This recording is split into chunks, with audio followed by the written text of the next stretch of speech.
All right, this video is for the students, and we are going to go ahead and register for MyMathLab for school and then join your teacher's course. So teachers, if you're listening to this, please make sure that you've created your course ID because it's imperative for your students to be able to join into your course.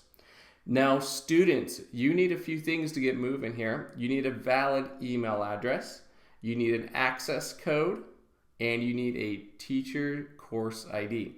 So if you have those three things, we are at the right website to register. This is mymathlabforschool.com. It is not mymathlab.com. That is for our college students. And 99% of the time, your teachers are creating their course from this exact website as well. So make sure you're at mymathlabforschool.com. And then as a student, you will go ahead and click on register for student. All right, and on this page, these are those three things I was telling you that you're going to need. You're going to need that instructor's course ID, your email address, and then an access code. Now, for that course ID, I grabbed one from the teacher course I created a few minutes ago.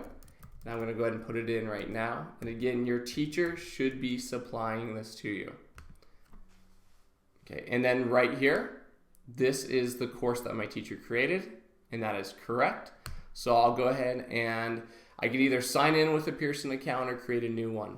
If you're not currently using MyMathLab for School, MathXL for School, one of our MyLabs, or a mastering account, you are going to go ahead and hit create a Pearson account. Most likely that is going to be the majority of our students. If you're using one of our K-12 titles that is on Pearson Realize, you will also be creating a Pearson account. Again, only if you're already using our products such as Mastering or MyLabs will we sign in. But again, almost all students right now should be hitting the create a Pearson account. So we'll go ahead and do so.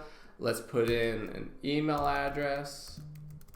Again, you need to put in your valid one. And then it's gonna go ahead and, so you'll see this email address has been used before. Now, if that's the case, maybe I do have a Pearson account for Mastering or MyLabs. I'm going to say no, I don't. I just chose a random one, so let me choose a different one. There we go. Now, the username, okay, you'll see it needs to be at least 8 characters, have one letter, one capital letter in there as well. So, and it can't be my email address here. So let me go ahead and switch it out here, and let's do a username of student ABC123, and you'll see a green check mark, so it is valid. Now my password needs to be at least 8 characters. Again, one letter, one number, one capital letter here. So let me put one in. Okay, and you'll see it'll go to that green check mark once I've done it correctly.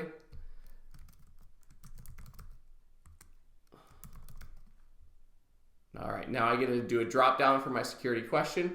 I'll go ahead and do what town was I born in. And then you'll see that there is a Pearson Education End User License Agreement and Privacy Policy. If you accept this, go ahead and hit I accept and then hit create account. All right, at this point, it allows us to put in our access code. Now, again, almost always as a high school student or even a middle school student, you're going to have an access code from your teacher.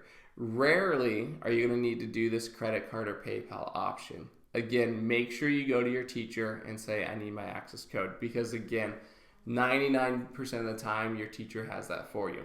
So I'll go ahead and click there. Now, I can go ahead and actually I can paste in my access code if it was provided digitally from the teacher, or I can go ahead and of course just do it box by box here. But I did have one and I pasted it in, and I'll hit the finish button. Okay, if we get to the screen, we know that the access code was correct, and then I'm going to be put into my teacher's course. And here it is right here. I'm done. Here's my course. Here's who it's taught by, and then I'll hit go to my courses. So at this point, I've successfully registered for MyMathLab for School as a student. I've joined my teacher's course. There's that course ID. and I could just click into that course name, and then it's going to take me directly into my MyMathLab for School course. And we'll let it load for a second. There we go. So at this point, you've done it. You've registered and you've joined that course, and you are all set to go as a student for MyMathLab for School. Best of luck this year. Thank you.